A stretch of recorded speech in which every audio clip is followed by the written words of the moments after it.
qui sont morts pour la France, et qui sont venus et qui ont combattu des gens qui n'avaient aucun problème avec eux. Les Nord-Africains, comme on les appelait, ou les Sénégalais, et tous ces gens-là n'avaient pas de problème avec les Allemands. Absolument. Ils n'avaient rien avec eux, et ils les ont combattus pour pouvoir. Mais nous, c'est donc le mal est en nous, c'est pas eux. C'est en nous. Et il faut dire que la Première Guerre mondiale a montré beaucoup de choses. Ça a servi peut-être à une chose, à éveiller les consciences, à éveiller nos compatriotes. Et suite à l'Amir Khalid, pendant cette période-là aussi en 1917, et ça a eu quand même, sur le plan positif, il y a eu quelque chose de positif, ça c'est sûr et certain. Après le 1919, on commençait à parler de la mosquée de Paris, donc dans le fond, mais aujourd'hui, dans tous les cimetières de France, je dis bien dans tous les cimetières de France, il y a un carré où il y a les soldats français qui sont morts pour la France. Et dans ces carrés-là, il y a des musulmans, parce qu'on le voit avec le croissant et l'étoile, on le voit de partout. Et j'ai vu quelqu'un, même moi, de temps en temps, ça m'arrive d'aller quand même pour essayer de voir, des gens pour se commémorer, c'est ces gens qui sont morts pour ce pays qui est la France. La France ne veut pas parler de ces gens-là. Elle ne veut pas parler de tous ces morts. C'est juste un chiffre. Mohamed, tu m'entends? Oui, je t'entends très bien. Non, je t'écoute, vas-y. Voilà. Le nombre de morts qu'il y a eu, il y a eu à peu près dans les 175 000 Nord-Africains qui sont venus là pendant la Première Guerre mondiale. Le nombre de morts, il y a eu dans les 25 000 morts, dans les 20 000 morts de blessés. Et les Européens d'Algérie, il y a eu 13 000 morts. Donc les morts nord-africains, le double des soldats des Européens qui vivaient en Algérie. Et c'est pour ça qu'aujourd'hui, je crois que il y a des pensées à tous ces gens qui sont morts, qui ont donné leur vie pour ce pays, et on voit le résultat aujourd'hui. Je te laisse donner ton point de vue. Oui, c'est-à-dire que moi, je ne peux qu'abonder dans ton sens. Ce que tu viens de dire, c'est que, bien sûr, toute guerre est malpropre, toute guerre est sale, il ne devrait pas y avoir de guerre. Mais il y a eu un outcome, c'est-à-dire un résultat positif. La causalité, c'est quoi? Ça a fait naître des nationalistes algériens. Et le premier d'entre eux, c'est Messali Haj. Il ne faut pas oublier que Messali Haj, lorsqu'il est rentré en 1918, il a dit, mais c'était la 4e ou la 5e puissance mondiale. Elle s'est fait écraser par la France. Il a fallu qu'il y ait une l'aide des États-Unis, de l'Angleterre, etc., pour les libérer. Donc c'est là où, comme tu as dit, je te rejoins, il y a eu un mouvement nationaliste qui dit, mais on peut nous aussi battre la France, non seulement les défendre pour avoir leur liberté, mais on rentre chez nous et on n'est toujours pas reconnu en tant que citoyen français de cet empire colonial. Et il y a des articles, je me réfère à un article qui a été écrit par Jean-Yves Lenoir, qui a fait justement un article sur ces oubliés de l'armistice, ces soldats musulmans. Qu'est-ce qu'il dit? Lui, il dit que la France de 1914, c'était la grande France, celle des 10 millions de kilomètres carrés d'un empire sur lequel le soleil, comme disaient les Anglais, ne se couche jamais, même les Français ont dit ça.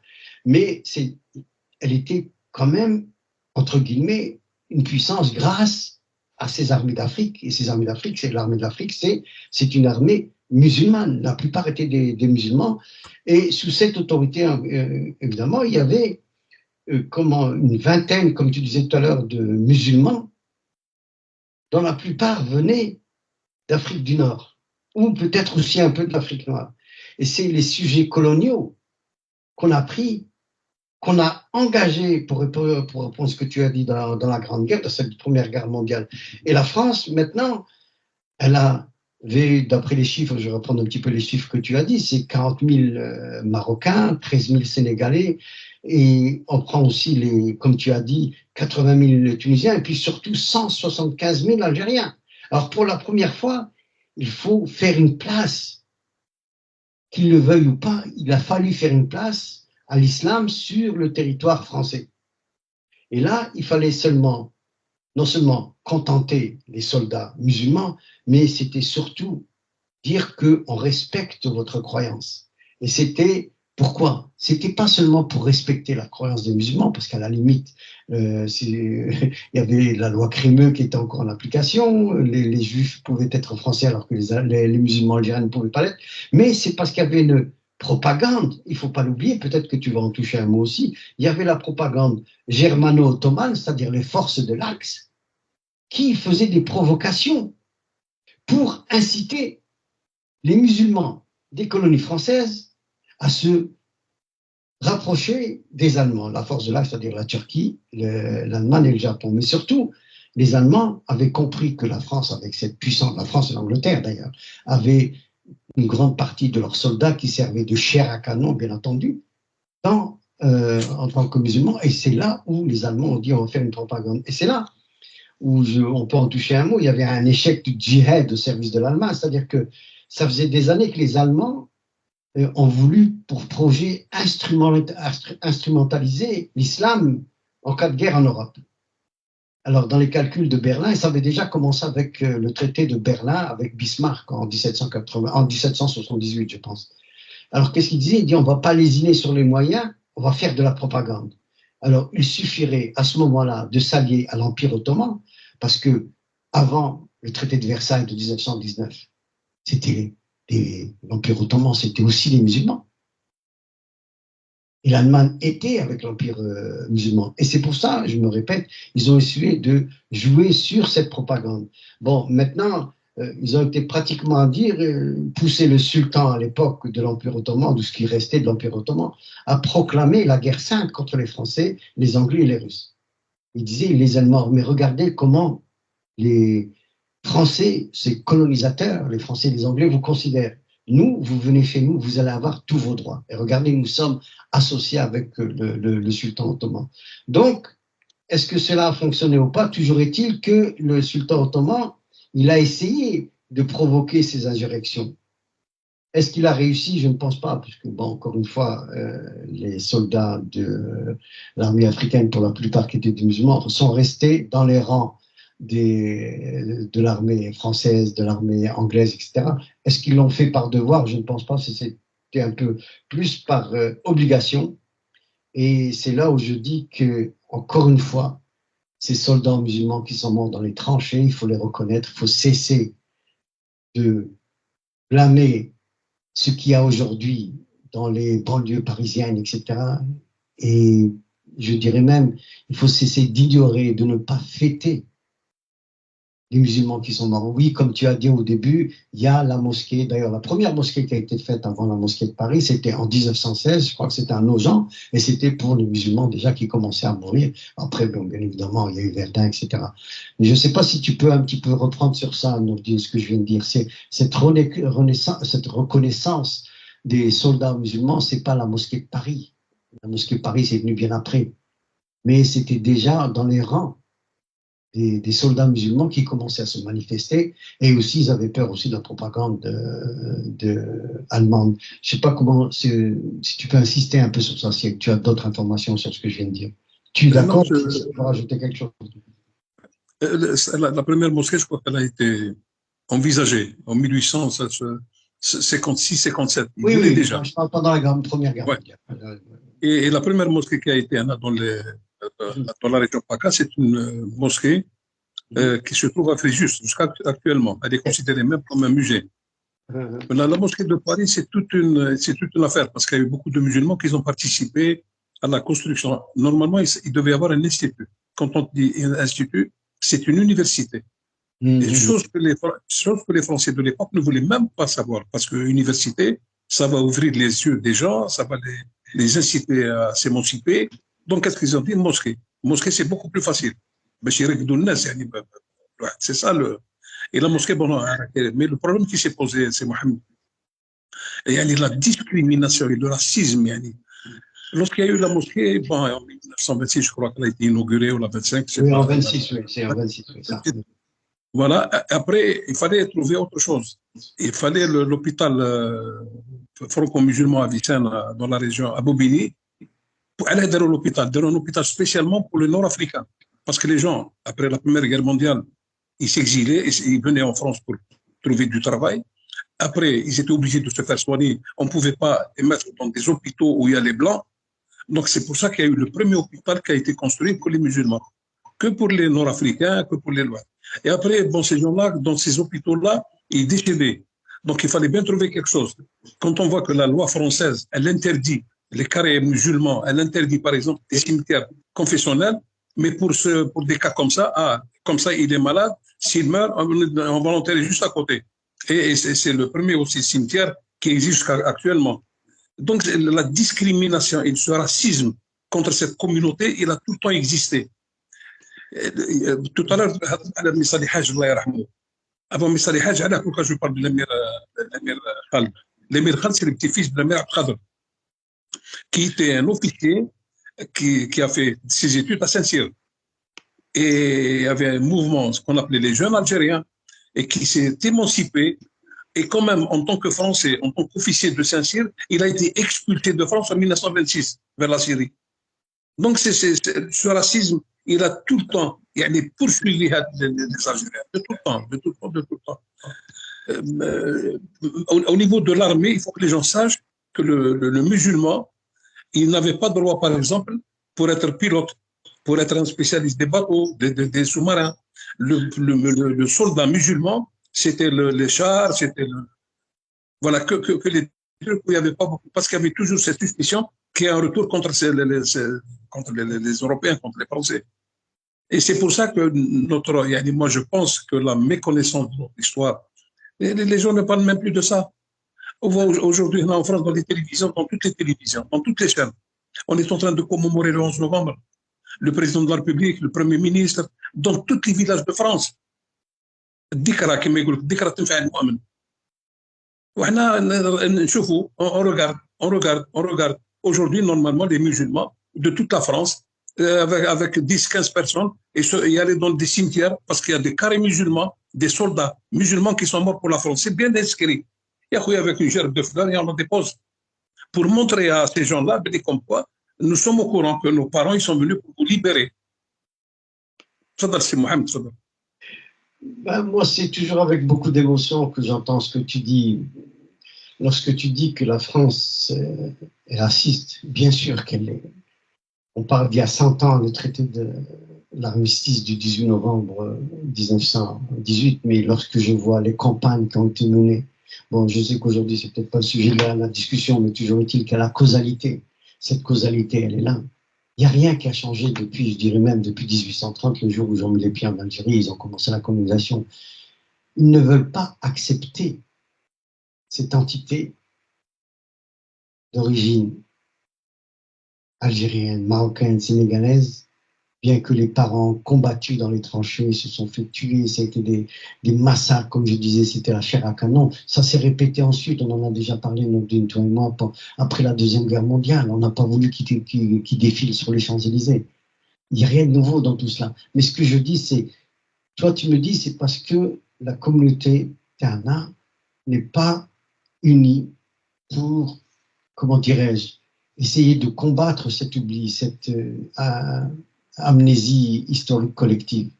Moi, je dis qu'il y a deux éléments contre lesquels on doit lutter. C'est toi que je vais citer. La mémoire n'est plus là. Et lorsqu'il n'y a plus de mémoire, tout est appelé à mourir. C'est une citation d'Aimé Césaire, Allah yarhamou. Enfin, c'est toi qui, je la répète souvent, moi je te donne du crédit, c'est toi qui m'en avais parlé la première fois, et je la répète à chaque fois, et encore aujourd'hui. Mais ce que je dis, ça c'est le premier point, c'est-à-dire qu'il y a l'élément, puis maintenant il y a le conflit générationnel. Tu vois, ces arrière-petits-enfants de ces soldats musulmans qui sont morts dans les tranchées pour défendre, comme je dis, l'Europe, pas seulement en France, l'Europe chrétienne, contre le nazisme des Allemands de la Première Guerre mondiale et aussi de la Deuxième Guerre mondiale. Mais comment prendre cette flamme et la faire revivre lorsque tu as leurs parents, leurs grands-parents qui ont été obligés d'aller porter un fusil et combattre à Verdun, à Monte Cassino, etc. Puis qu'aujourd'hui, on leur dit, mais vous n'êtes pas les enfants de la République.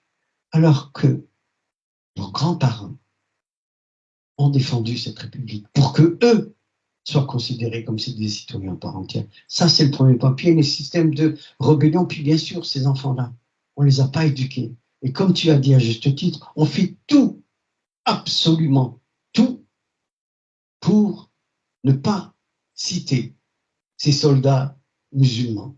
J'adore le titre de ton émission, ces oubliés de l'histoire. Quand on continue dans la même veine de pensée, quand on se balade dans Marseille, dans la banlieue de Marseille, dans la région parisienne, du côté d'Aubervilliers, ce qu'ils appellent le 93, etc. Puis même des voix politiques, à part, je dois dire, à part Sarkozy, qui je crois, et tu me corriges, Nordine, si comment dirais-je, je fais erreur, mais c'était Sarkozy qui, le premier, a vraiment reconnu ces soldats musulmans. Je ne te parle pas de la mosquée de Paris où ils ont fait des plaques, etc. Mais Sarkozy, on en a parlé, mais vraiment d'une manière très éloquente. J'ai même des émissions de l'INA, l'Institut national de l'évaluation. Maintenant, tu me corriges, hein, si ce n'est pas lui. En tout cas, moi, de mémoire, c'est lui. Et à partir de là, si on fait tout pour ignorer ces faits historiques, et ça marche d'autant mieux que je vais comparer, d'autant plus que je vais comparer, par exemple, on oublie souvent que l'État d'Israël, qui a été créé par l'État d'Israël, que la solution à deux États pour Israël et les Palestiniens, c'était en 1948. En 1948, encore une fois, c'était une causalité de la Deuxième Guerre mondiale où on a pris ces malheureux juifs pour aller les mettre dans des fours crématoires, pour aller les mettre dans des camps de concentration. Mais qui les a vendus, ces gens-là? Qui les a mis sur le Veldiv? C'était des chrétiens français. Je ne veux pas faire de racisme ici, mais c'est la factualité. On a fait exactement comme on a fait avec les soldats musulmans pour les faire venir. Sauf que là, il y a un État qui a été créé. Et cet État d'Israël a été créé. Jusqu'à aujourd'hui, ils nous font payer la dette, la Shoah, etc. Et c'est pour ça que je me dis, Nordine, oui, il faut qu'on se réunisse, mais tous les éléments sont contre nous. Et il est très, très difficile de faire revivre l'histoire si on n'honore pas sa mémoire. Yes, oui, il y a une faute de par la communauté musulmane, de ces petits-enfants dont les grands-pères et les arrière-grands-pères ont été tués dans les tranchées, puis ensuite à Monte Cassino. Mais que peut-on faire lorsqu'il y a cette machine qui nous broie à chaque fois que l'on essaie de sortir la tête de l'eau? Il ne veut pas entendre. Mais je vais continuer, puisque nous sommes des Algériens. Quand on parle des archives algériennes, où on va me parler des crânes, etc., on en a parlé lors de la dernière émission avec toi. Mais il y a beaucoup plus que ça. Pourquoi à chaque fois qu'on parle de la colonisation algérienne, c'est toujours en écho que l'on parle des bienfaits de la colonisation algérienne? Il n'y a pas eu de bienfaits de la colonisation, ni algérienne, ni ailleurs d'ailleurs. Tout ce qu'ont fait les colons, s'ils ont construit des hôpitaux, c'était d'abord pour soigner les leurs. S'ils ont fait des écoles, c'était d'abord pour y mettre leurs enfants. S'ils ont fait des trains, c'était pour permettre de voyager leurs goods, leurs marchandises, etc. Alors qu'on ne vienne pas me parler des bienfaits de la colonie française, qui plus est lorsque c'est repris par des gens qui viennent de chez nous. Le dernier prix Goncourt, dont je ne veux même pas citer le nom tellement je le vomis, lorsque vous lisez son livre, mais c'est un torchon. C'est un torchon, c'est de l'anti-arabisme, c'est de l'anti-islamisme, etc. Qui plus est, depuis qu'il est français, il s'est associé avec qui? Avec des gens comme Zemmour, avec des gens comme Bernard-Henri Lévy, etc. Quand on voit, je m'excuse, je sens un petit peu des sillons de l'émission, quand on voit ce que cet ignoble individu a fait la préface sur le massacre, ce qu'il appelle lui, le livre, ça s'appelle le massacre du 7 octobre, pas un mot jusqu'à aujourd'hui sur les victimes palestiniennes. On connaît les chiffres. 70% sont des femmes et des enfants. Et ça, c'est quelqu'un de chez nous. Quand non seulement tu as une machine qui nous broie, puis il trouve des figures de proue comme ça pour dire, mais oui, voilà les bienfaits de la colonie française. On vous a donné un écrivain, on l'a récupéré chez nous les Français, voilà ce qu'il dit de vous-même. Et c'est ça où je dis que ces soldats et cette émission que tu as sur les oublis de l'histoire, oui, c'est le 11 novembre aujourd'hui. Oui, il y a eu, je sais pas, je sais que du côté indien, chez les Britanniques, il y avait à peu près 1,5 million de gens qui ont été enrôlés, dont beaucoup ont été tués. Chez nous, en Afrique et en Algérie, il y avait 175 000 pour les Algériens, mais je crois qu'il y avait un total de 400 000, corrige-moi si je me trompe. Comment on ne peut même pas ériger? C'est pas une plaque que je veux. C'est pas ça que je veux. C'est tout simplement, je veux que ce soit dans les livres d'histoire.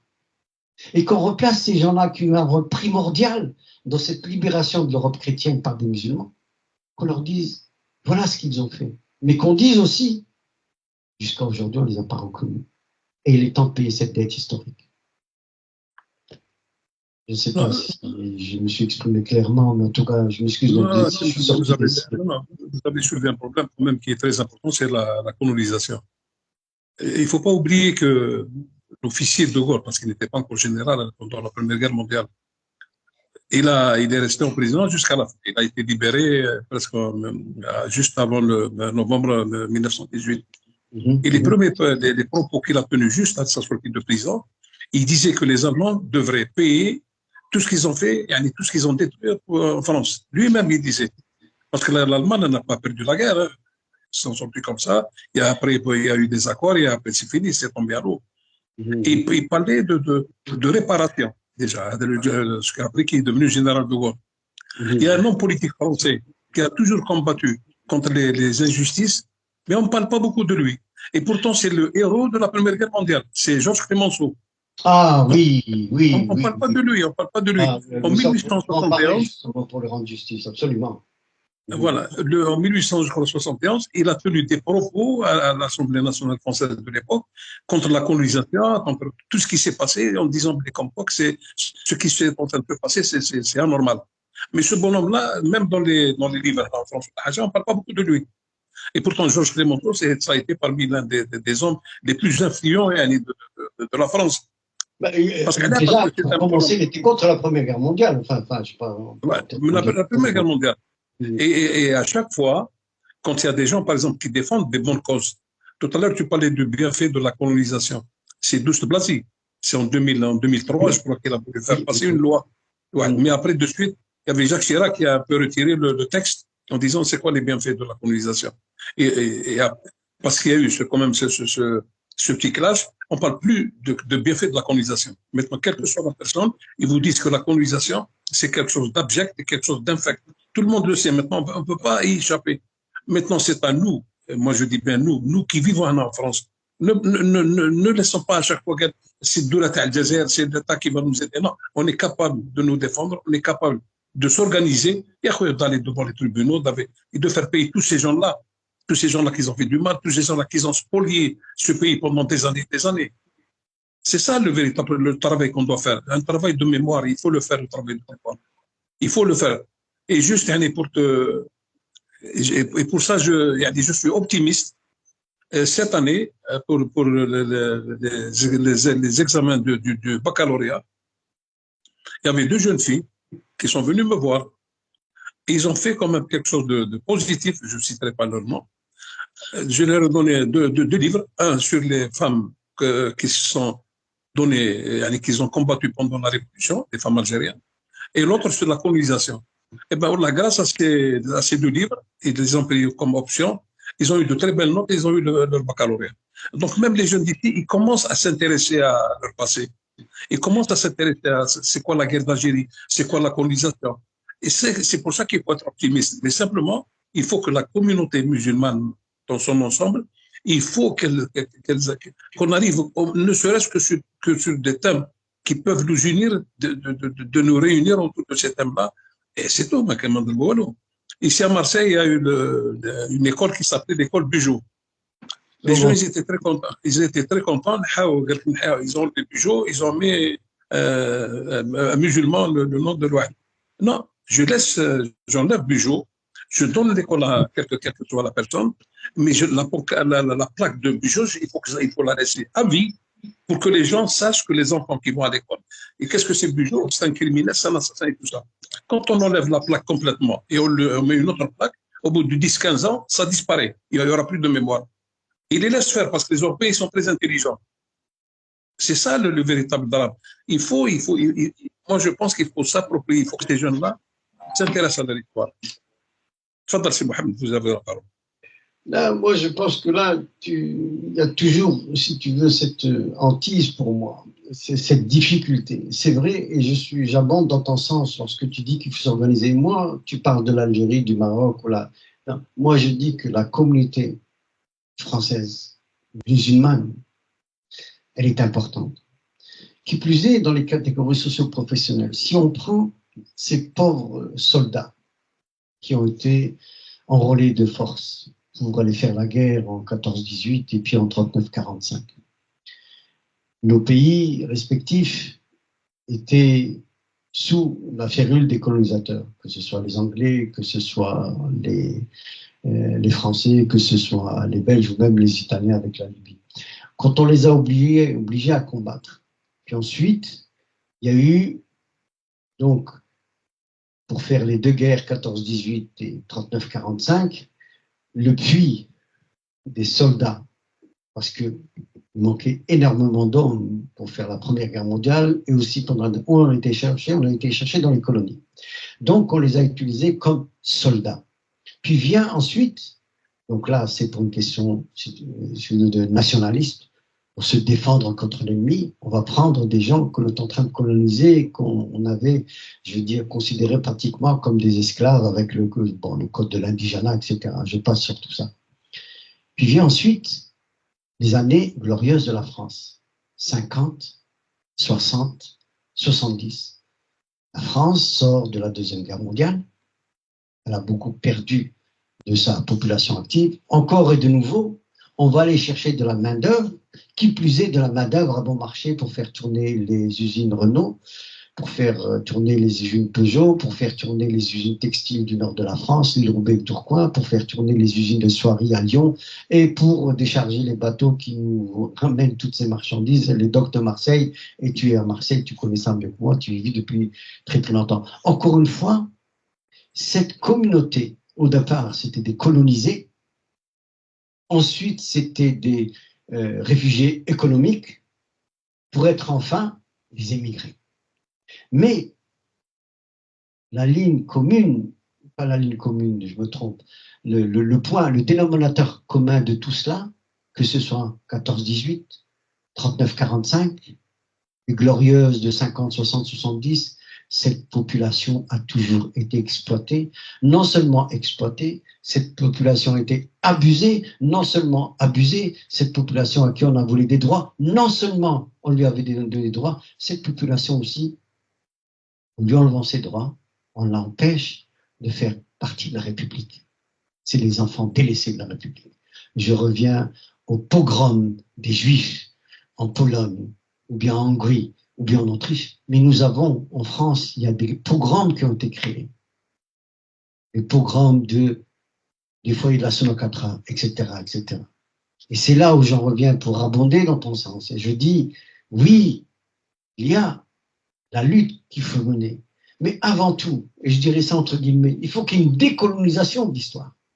Sans cette décolonisation d'histoire, on n'arrivera jamais à se faire entendre. Jamais. C'est un combat qui est de longue haleine. Bon, maintenant, il y a l'aspect religieux, dont on va peut-être parler.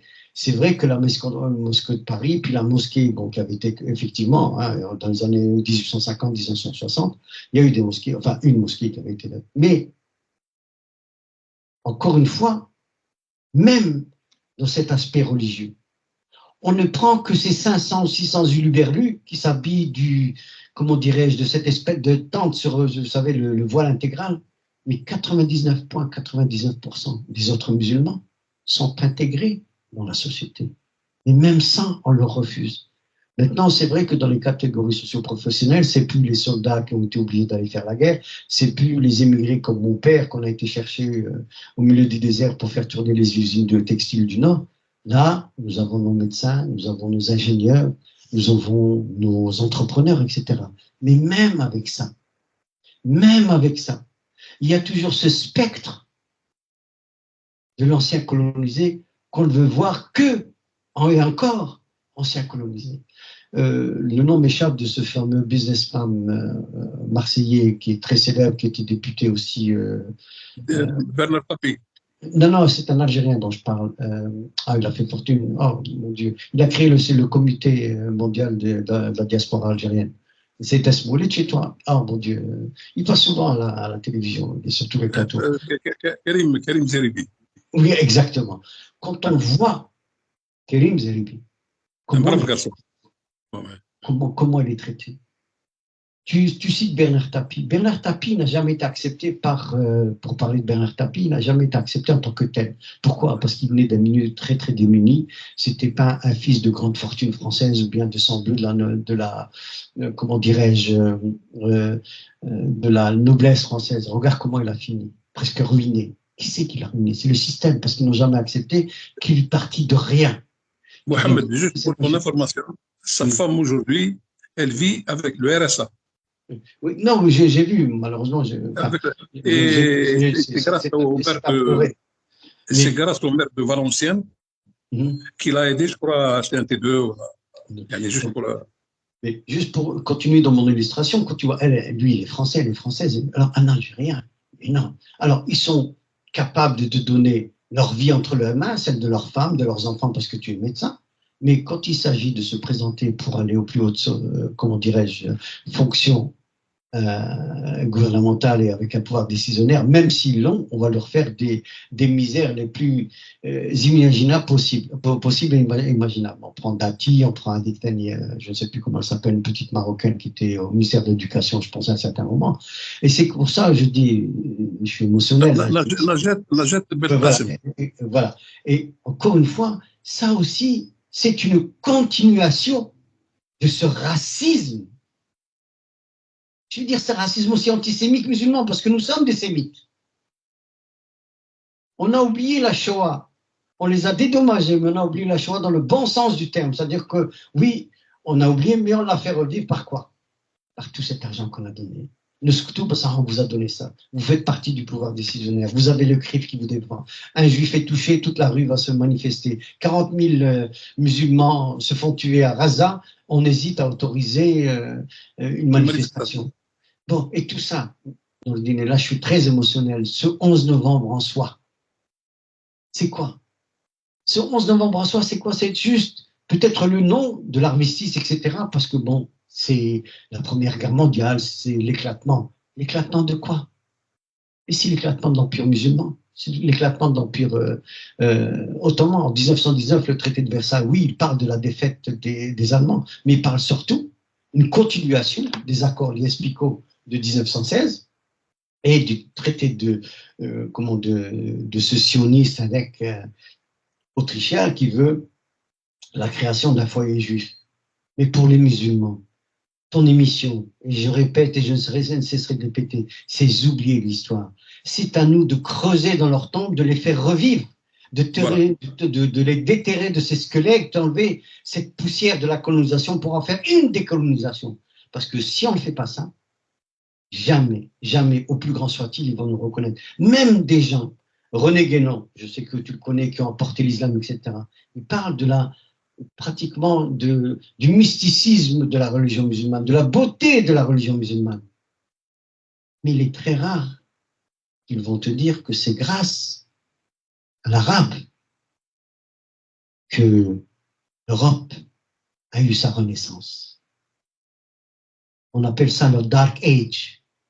Entre le 8e siècle et le 15e siècle, c'était le Dark Age.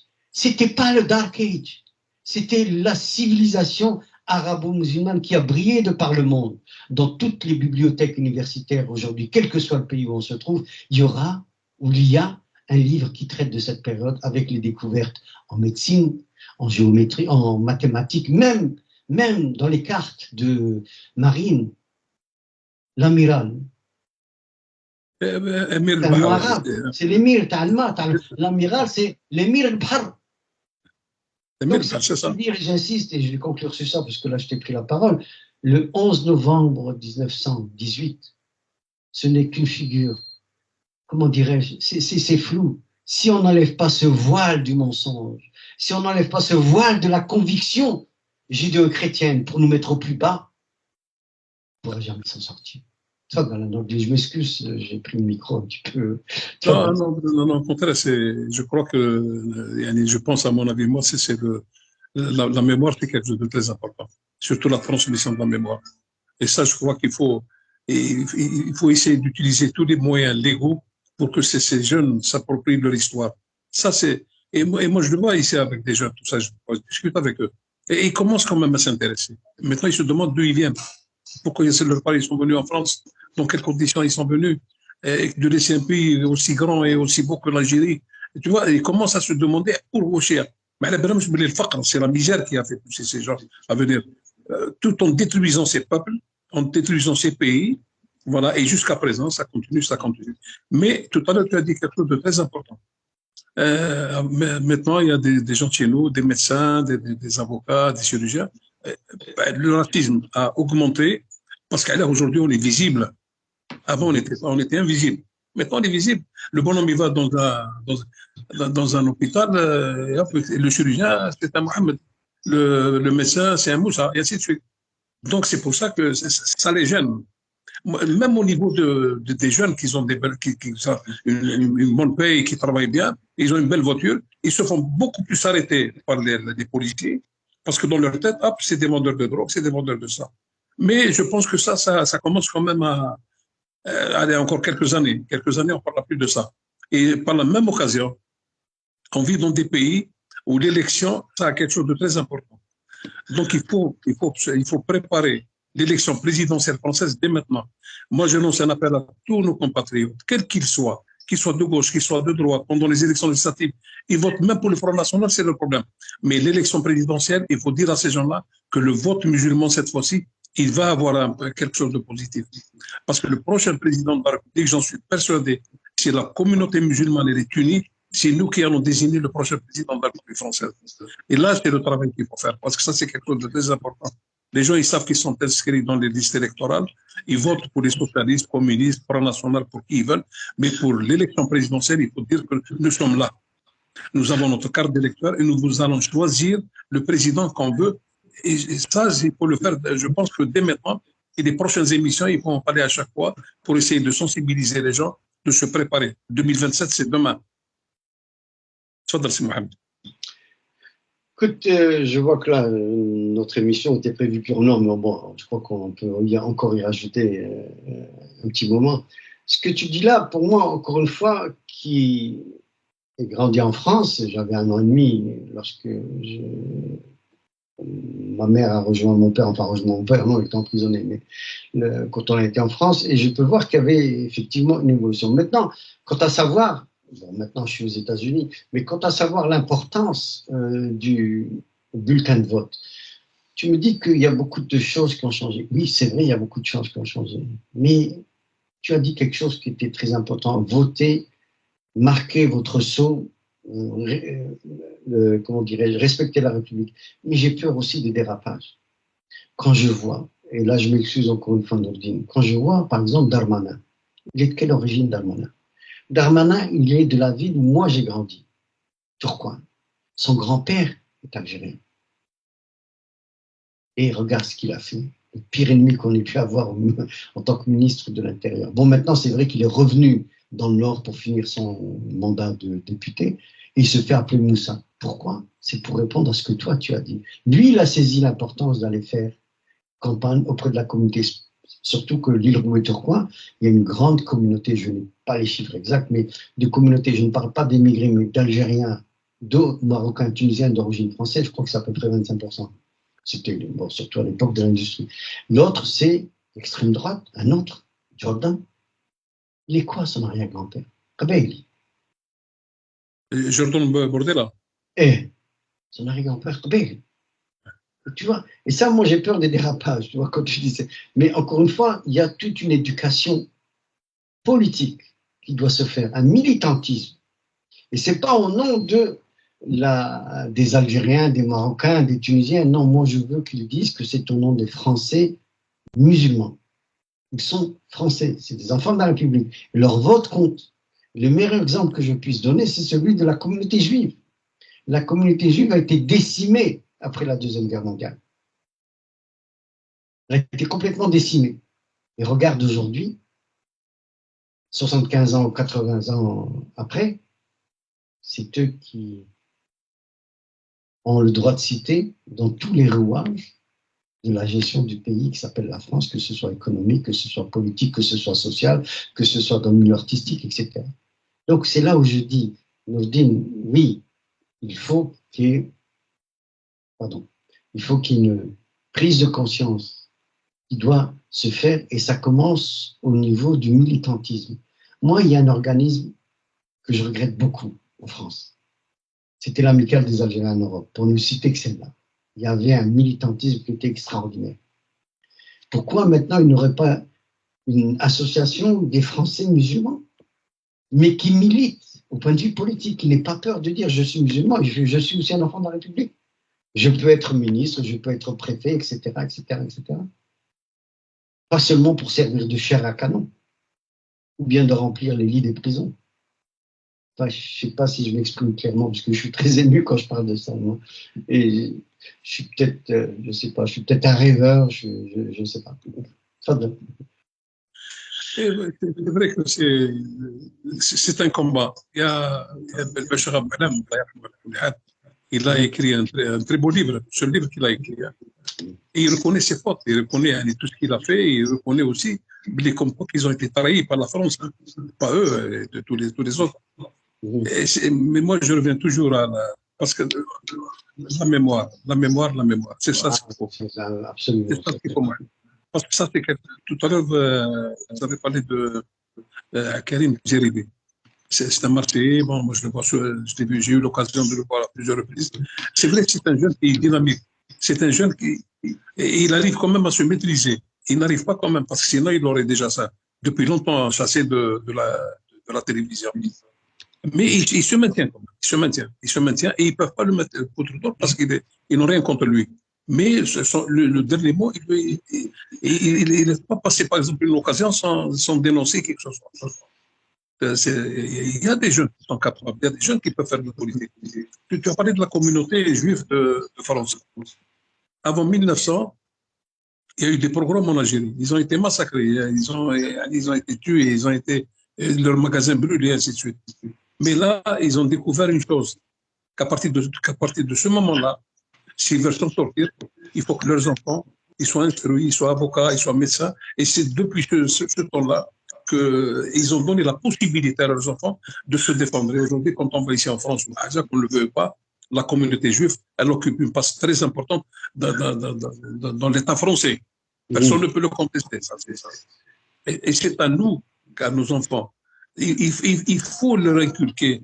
Il faut leur inculquer l'amour du pays. Il faut leur inculquer comme quoi ils veulent exister, avec un peu de dignité, avec un peu de. C'est le seul moyen.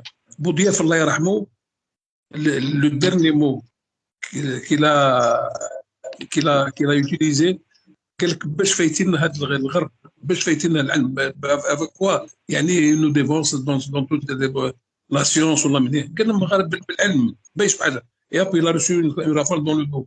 Je sais pas si tu te rappelles cette séquence quand même qui est restée dans les annales. Donc c'est pas le savoir, c'est pas la science, et de pousser nos jeunes à s'instruire, de pousser nos jeunes vraiment à s'investir, c'est ça le problème. Et la mémoire, c'est quelque chose de très important. Si Dieu nous prête vie l'année prochaine, le 11 novembre, là, on fera une commémoration, Inch'Allah. On ira mettre quelques fleurs sur la tombe des musulmans, de ces oubliés. Inch'Allah, on le fera si on est en cours de ce monde. Ben, je pense, Inch'Allah, ces sages paroles, j'espère être dans ce monde pour venir avec toi et aller poser ces roses et ces œillets sur voilà. À la mémoire de ces aïeux qui ont combattu pour nous, pour essayer de nous donner, comment dirais-je, même s'ils n'étaient pas là-bas pour défendre la France, mais c'était pour nous défendre, nous, avoir une meilleure vie. C'est ce qu'ils espéraient, c'est pour ça comme ça qu'ils nous ont fait ça. Encore une fois, je sais que là, il est midi, tu regardes l'heure, donc je ne vais pas te dire plus longtemps, mais merci encore une fois, merci à Samira. Je suis toujours très ému de ces émissions, puis ce titre que tu as choisi, ces oubliés de l'histoire. Il y en a plein, puis je suis persuadé qu'il y aura d'autres émissions. Nordine, merci. Je ne sais pas si tu veux rajouter un mot. Merci beaucoup, Inch'Allah. Pour votre épouse, Inch'Allah. Ah, c'est gentil, merci. Oui, voilà. Et à la prochaine, Inch'Allah. Merci, Nordine. C'était intéressant. Merci. Merci. Voilà.